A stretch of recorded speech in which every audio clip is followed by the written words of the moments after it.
भर बहस चलती रही या लगातार बहस चल रही है कि पाकिस्तान से बात हो या ना हो, और इन सब के बीच हुर्रियत से मुलाकात का जिक्र आकर खड़ा है। इस वक्त हमारे साथ जेकेएलएफ नेता, जेकेएलएफ जो कि हुर्रियत कॉन्फ्रेंस का ही हिस्सा है। 23 पार्टियां मिलकर 1993 में ये बनाया गया था हुर्रियत कॉन्फ्रेंस। इस वक्त यासिन मलिक इस वक्त हमारे साथ सीधे श्रीनगर से जुड़ चुके हैं। यासिन मलिक साहब, लग ऐसा रहा है पहली बार कि हुर्रियत कॉन्फ्रेंस की सबसे बड़ी सफलता उसे मिलने जा रही है जब भारत और पाकिस्तान के बीच बातचीत रद्द हो जाएगी और वजह हुर्रियत कॉन्फ्रेंस होगी। देखिए, इसमें आप हार जीत का छोड़ के एक असूली बात है कि जब आप मुज़ाकराती अमल से किसी मसले को हल करना चाहते हैं, दुनिया में अगर हम किसी भी एक्सपर्ट से ये बात पूछे कि भाई अगर मुज़ाकरात शुरू करनी तो क्या करना चाहिए, तो उसका फौरी एक जवाब होगा कि इसका पहला उसूल ये है कि जो भी फरीकैन हैं वो सारे पीस टेबल पे मौजूद हो। लेकिन ये कितनी बदकिस्मती की बात है कि एक फरीक जो इस मसले का एक बुनियादी फरीक है कश्मीर के लोग, जिनको ये कहा जाता है कि आपकी शमूलियत से ये पीस प्रोसेस डिरेल हो जाएगा, तो क्या ये एक कौम की तौहीन नहीं है? क्या ये कौम बेजुबान जानवरों का कोई ये है कि इनमें इंसानी कदरें नहीं हैं? क्या ये भारत और पाकिस्तान के दरमियान सरहदी तनाज़ा है जिसमें सिर्फ दो मुल्क बैठेंगे और एक कौम के मुतल्लिक फैसला करेंगे और उस कौम को कहेंगे आप घर में बैठ जाओ, आपके मुस्तकबिल के बारे में हम फैसला करेंगे और आपको रेडियो टीवी के जरिए हम फैसला सुनाएंगे? तो इस सिलसिले में वो कौम, उस कौम का ये अखलाकी, कानूनी और कॉन्स्टिट्यूशनल राइट है कि वो इस पे बात करे कि जब आप मेरे बारे में, मेरी फेट के बारे में आप बात कर रहे हो, मुझे कानूनी और अखलाकी फर्ज है कि मैं उस बातचीत में शामिल रहूं जिस बातचीत में आप मेरे मुस्तकबिल के बारे में फैसला कर रहे हो। नहीं यासिन साहब, कॉन्स्टिट्यूशन भारत का, कॉन्स्टिट्यूशन के तहत अधिकार आपको भारत के, और भारत सरकार कह रही है कि आपको इस बीच में नहीं आना चाहिए, थर्ड पार्टी नहीं होनी चाहिए, कोई पाकिस्तान के कॉन्स्टिट्यूशन के तहत आपको इस देश में राइट नहीं है। तब सवाल है कि आपको किसे मानना होगा? देखिए, जहां तक कश्मीर का ताल्लुक है, यहाँ न पाकिस्तान के आइन की बालादस्ती है न हिंदुस्तान के आइन की बालादस्ती। हिंदुस्तानी आइन और पाकिस्तानी आइन के तहत भी कश्मीर अभी मुतनाज़िया इलाका है, क्योंकि कश्मीर और हिंदुस्तान के दरमियान एक ही कानूनी जो लिंक हैं, लीगल लिंक, वो है इंस्ट्रूमेंट ऑफ एक्सेशन।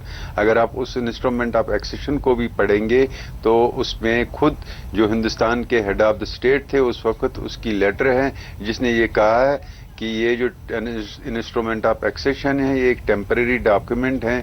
जब कश्मीर में लॉ एंड ऑर्डर रेस्टोर होगा तो कश्मीर के लोगों से ये राय पूछी जाएगी कि वो अपने मुस्तकबिल का फैसला करें कि वो किसके साथ जाना चाहते हैं या वो आज़ाद रहना चाहते हैं। आप कॉन्स्टिट्यूशन को नहीं मान रहे हैं? इसलिए कश्मीर अब देखिए, आप खुद इंस्ट्रूमेंट ऑफ एक्सेशन पढ़ लीजिए, यही एक लीगल लिंक है हिंदुस्तान और कश्मीर के दरमियान।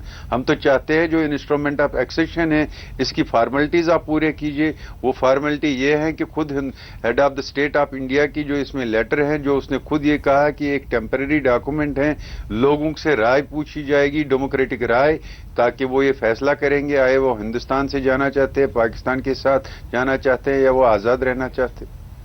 नहीं तो इसका मतलब ये माना जाए कि आपको जो पासपोर्ट मिलता है, आप जिस जगह पर रहते हैं, उसके तहत जो भी इंस्टीट्यूशन वर्क कर रहा है, खुद मुफ्ती मोहम्मद सईद की सरकार है जो कॉन्स्टिट्यूशन की शपथ लेकर वहां पर काम कर रहे हैं, ये सारी चीजें बेमानी हैं? देखिए, यहाँ पर ब्रिटिश सरकार भी तकरीबन 100 साल से ज़्यादा थी, तो उन्होंने यहाँ पर पूरे बरसगीर में निज़ाम चलाया, उनकी हुकूमतें थी। तो अगर आप देखेंगे महात्मा गांधी, जवाहरलाल नेहरू, मौलाना अबुल कलाम आज़ाद, इन सब के पास जो पासपोर्ट थे वो ब्रिटिश पासपोर्ट थे, लेकिन ये एक आज़ादी की जद्दोजहद लड़ रहे थे। تو آپ مجھے یہ کہہ رہے ہیں کہ جو اس وقت ایک سسٹم تھا، جو نظام تھا، تو جو گاندھی، جواہر لال نہرو یا پٹیل یا مولانا ابو کلام آزاد کے پاس اس وقت برٹش پاسپورٹ تھا، تو وہ غلط کر رہے تھے، وہ اس کا استعمال کر رہے تھے، کیا وہ آپ اس کو پولیٹیکل ہپوکریسی کا نام دیں گے؟ یہ آواز کبھی آپ نے پاکستان کے قبضے والے کشمیر کو لے کر اٹھائی؟ دیکھیے، ہمارا یہ موقف ہے کہ ہم جب کشمیر کی بات کرتے ہیں، ہم دونوں کشمیر کی بات کرتے ہیں۔ وہ کشمیر جو 15 اگست 1947 کو ایگزسٹ کر رکھا، جس میں آزاد کشمیر بھی ہے، جس میں گلگت بلتستان بھی ہے، جس میں کشمیر ویلی بھی ہے، جموں بھی ہے، لداخ بھی ہے۔ ہمارا یہ موقف ہے کہ یہ سارے علاقے متنازع ہیں، جب اس کا فیصلہ ہونا ہے وہ لوگوں کی رائے سے ہی ہوگا۔ تو وہ لوگ جو لگاتار ووٹ دیتے ہیں، اپنی سرکار چنتے ہیں، اپنے نمائندے کو چنتے ہیں اور اس کے ذریعے اپنے آپ کو دیکھتے ہیں کہ ہمارے کام ہو رہے ہیں، ہم اس دیش کے ناگرک ہیں، ان کا کوئی مطلب نہیں ہے؟ دیکھیے، جب یہاں پر برٹش امپائر تھی تو اس وقت بھی الیکشن ہوتے تھے بر صغیر میں، تو آپ یہ کہیں گے کہ پھر جو ہندوستان کی جو فریڈم موومنٹ تھی وہ الیجیٹیمیٹ موومنٹ تھی؟ بات یہ ہے کہ کشمیر میں ایک سینٹیمنٹ ہے، ہم کشمیر کے سینٹیمنٹ کو ریپرزینٹ کر رہے ہیں۔ اگر یہاں سینٹیمنٹ نہیں ہوتا تو یہاں پر یہ تحریک نہیں ہوتی۔ کشمیر کے اب تو 68 سال ہو گئے، یہ کوئی 2-4 سال کی موومنٹ نہیں ہے، چونکہ 47 کے بعد کشمیر کنفلکٹ زون بن گیا۔ اس کا پولیٹیکل پرسپیکٹو بھی ہے، اس کا پولیٹیکل پرسپیکٹو سے زیادہ اب ہیومن پرسپیکٹو ہے، کیونکہ ان 68 سال میں کشمیر کی 4 نسلیں تباہ ہو چکی ہیں اس کنفلکٹ کی وجہ سے، اور کشمیری لوگوں کی ایک مشترکہ آواز ہے کہ ہمیں اس کنفلکٹ سے نکال دو۔ ہم اس کنفلکٹ سے نکالنا چاہتے ہیں، اس کنفلکٹ کی وجہ سے ہماری 4 نسلیں تباہ ہو چکی ہیں۔ ہم بھی چاہتے ہیں کہ ہمارے بچے جو ہیں اس کنفلکٹ کے بغیر رہے، وہ بھی پوری دنیا کو کنسٹرکٹیو وے میں کنٹریبیوٹ کرے، اور ہم بھی ایک نارمل لائف جینا چاہتے ہیں۔ اس کنفلکٹ زون میں آپ کیسے ایک نارمل لائف جی سکتے ہیں؟ تو آپ کے سینٹیمنٹ کے قریب کون ہے، دلی یا اسلام آباد؟ دیکھیں، میرے سینٹیمنٹ میں نہ دلی ہے نہ اسلام آباد ہیں۔ ہمارا موقف بالکل واضح ہے۔ ہم تو انڈیپینڈنٹ کشمیر کی بات کرتے ہیں، لیکن ہمارا بالکل ایک واضح موقف ہے کہ کشمیریوں کی رائے کا احترام کیا جائے۔ اگر وہ ہندوستان کے ساتھ جانا چاہتے ہیں تو اس رائے کا احترام کیا جائے، اگر وہ پاکستان کے ساتھ جانا چاہتے ہیں تو اس رائے کا احترام کیا جائے، اگر وہ انڈیپینڈنٹ رہنا چاہتے ہیں تو اس رائے کا احترام کیا جائے۔ تو اسلام آباد پھر یہ اس بات کا ذکر کیوں کر رہا ہے کہ بنا حریت کے ہم بھارت سے بات چیت نہیں کریں گے، پہلے ان سے کریں گے؟ دیکھیں، میری بات سنیے۔ بات یہ ہے کہ پچھلے 21 سال میں آپ دیکھ لیجئے، جب بھی پاکستان سے کوئی بھی یہاں پر ڈگنیٹریز آئی، چاہے پرائم منسٹر ہو، صدر مملکت ہو، فارن منسٹر ہو یا فارن سیکرٹریز ہو، ان 21 سال میں جتنے بھی پاکستان سے لوگ آئے وہ سب کشمیری لیڈروں سے مل رہے تھے، اور ہندوستانی اسٹیٹ نے ان میٹنگز کو فیسیلیٹیٹ کیا۔ آج آپ اسی پروسیس کو کہتے ہیں کہ اس سے پروسیس ڈریل ہوگا، تو پھر جو 21 سال میں ہندوستان میں اتنے پرائم منسٹر تھے، جن میں ایک پرائم منسٹر اٹل بہاری واجپئی بھی تھے جو بی جے پی کی گورنمنٹ تھی۔ جب آپ نے دیکھا شملہ، جب انہوں نے آگرہ سمٹ کے لیے بلایا تھا پاکستان کے صدر مملکت کو، تو پہلے تو اس وقت جنرل پرویز مشرف صاحب دلی آئے کشمیری لیڈروں کو ملنے، اور اس وقت کی گورنمنٹ جو بی جے پی کی گورنمنٹ تھے اس نے اس میٹنگ کو فیسیلیٹیٹ کیا۔ اگر آپ کو یاد ہوگا، یہ اٹل بہاری واجپئی جی تھے جو کشمیر آئے، یہاں انہوں نے پبلک کو خطاب کیا اور کشمیری لوگوں کو دعوت دی، اور یہیں سے اس نے پاکستان کو بھی دعوت دی کہ میں امن قائم کرنا چاہتا ہوں، اور امن قائم ہوگا، میں مسائل کو حل کرنا چاہتا ہوں، یہ میری زندگی کی آخری خواہش ہے۔ اگر آپ دیکھیں گے جو اس نے جب وہ ویکیشن پہ گئے تو اس نے جو آرٹیکل لکھا تو اس میں اس نے واضح طور پہ لکھا، We should ignore the beaten tracks and we should find out new innovative ideas to resolve the issues۔ یہ اس کی فلسفی تھی۔ اور اب اگر آپ کو یاد ہوگا، جو اس وقت موجودہ وزیر اعظم ہیں نریندر مودی جی، اس نے آن ریکارڈ یہ کہا کہ I will follow the footsteps of Atal Bihari Vajpayee. جو میری فارن پالیسی اور نیشنل سیکورٹی پالیسی ہے وہ وہی پالیسی ہوگی جو اٹل بہاری واجپئی کی پالیسی ہوگی۔ تو آج کیا ہم یہ سوال پوچھنے کے قابل نہیں ہیں کہ کیا اٹل بہاری واجپئی کے وہ سارے فیصلے غلط تھے جو انہوں نے کیے تھے؟ تو آپ کو کیا لگتا ہے کہ واجپئی کی لیک اور नरेंद्र मोदी की लीग, मौजूदा प्राइम मिनिस्टर की लीग, दोनों अलग अलग है? देखिए, उन्होंने खुद कहा था मैं I will follow his footsteps, that is my question to the present prime minister of India, कि अगर उन्होंने ये कहा तो फिर ये किस रिवर्स डायरेक्शन में ये जो है डायरेक्शन जा रही हैं, ये तो सवालात हैं। आपको लग रहा है कि रिवर्स हो रही है सरकार पुरानी नीतियों को लेकर? देखिए, पुरानी नीतियों के लेकर तो रिवर्स तो हैं ही, क्योंकि जब से ये गवर्नमेंट बनी है उनका जो मौक़िफ़ है उसमें सख्तगिरी बहुत ज़्यादा है। बिल्कुल कश्मीर में आप देख रहे हैं पिछले 4-5 महीने से हमें लोगों के पास जाने की इजाज़त भी नहीं है। हम लोगों के पास जाना चाहते हैं हम गिरफ्तार हो जाते। अब तो हम हफ्ते में 3-4 बार गिरफ्तार ही होते हैं। तो यहाँ पर जो हमने पीसफुल तहरीक शुरू की थी बंदूक छोड़कर, अब तो उस पीसफुल तहरीक के लिए कोई स्पेस भी नहीं रखी गई है।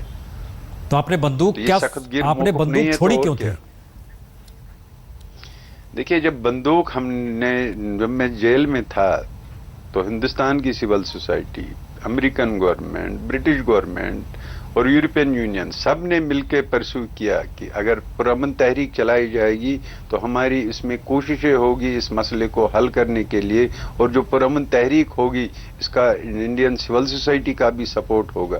लेकिन बदकिस्मती ये है आज जब उसी पुरअमन तहरीक के लिए स्पेस खत्म की जा रही है, वो आवाज़ें आज कहीं पे नहीं उभर रही हैं, इस पे बात कोई नहीं कर रहा। आप अमन और शांति का जिक्र कर रहे हैं, लेकिन बताइए गुरदासपुर में हमला होता है, उधमपुर में हमला होता है, एक आतंकवादी पकड़ा भी जाता है, आप खुद को कहाँ खड़ा पाते हैं? उसके बावजूद भी उस देश से बात करनी चाहिए आपको लगता है जहाँ से ये आतंकवादी आए?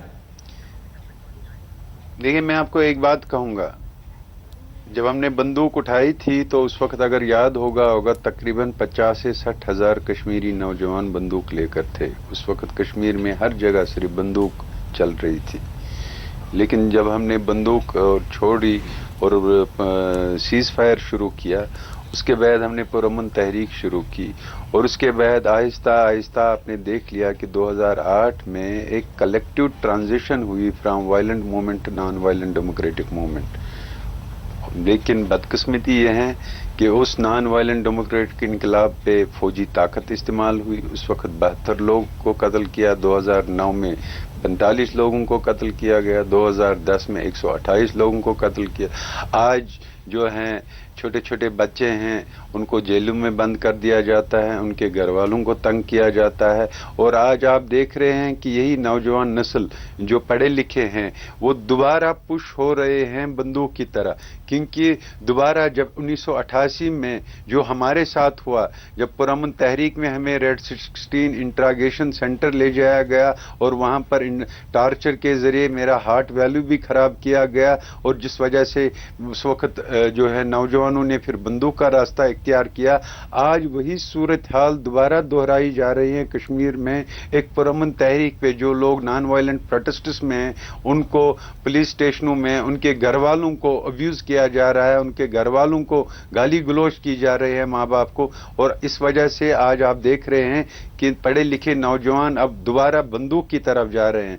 इसलिए हमारी कोशिश हमेशा ये रही थी कि इस पीसफुल तहरीक को किसी तरीके से प्रोटेक्ट किया जाए। ये तभी प्रोटेक्ट हो सकती है जब इसके लिए कोई स्पेस हो, क्योंकि कश्मीर में सेंटिमेंट भी हैं और एंगर भी हैं, और इस सेंटिमेंट और एंगर को अगर चैनलाइज करने के लिए इसके लिए नॉन वायलेंट तरीके से कोई स्पेस नहीं प्रोवाइड होगी, तो क्या आपको नहीं लगता है कि आप ये जो नई नस्ल के नौजवान हैं आप इनको दोबारा बंदूक की तरफ धकेल रहे हैं? नहीं, ये लगता है, लेकिन दूसरा हिस्सा यह भी है कि आप भी कोई टेरर अटैक होता है आप उसके खिलाफ नहीं बोलते हैं, सीमा पर सीज फायर का उल्लंघन होता है, जवान मारा जाता है, आप नहीं बोलते हैं। ये दूसरा सच यह भी है। देखिए, एक बात मैं आपको कहूं, जब हमने बंदूक छोड़ी, पुरअमन तहरीक का रास्ता इख्तियार किया, तो आप ये नहीं कह सकते हैं, कभी एक एविडेंस नहीं ला सकते हैं कि हमने वायलेंस को किसी किस्म का सपोर्ट किया। We remain committed to the non violent democratic movement. आप एक किस्म की इसका एविडेंस नहीं पेश।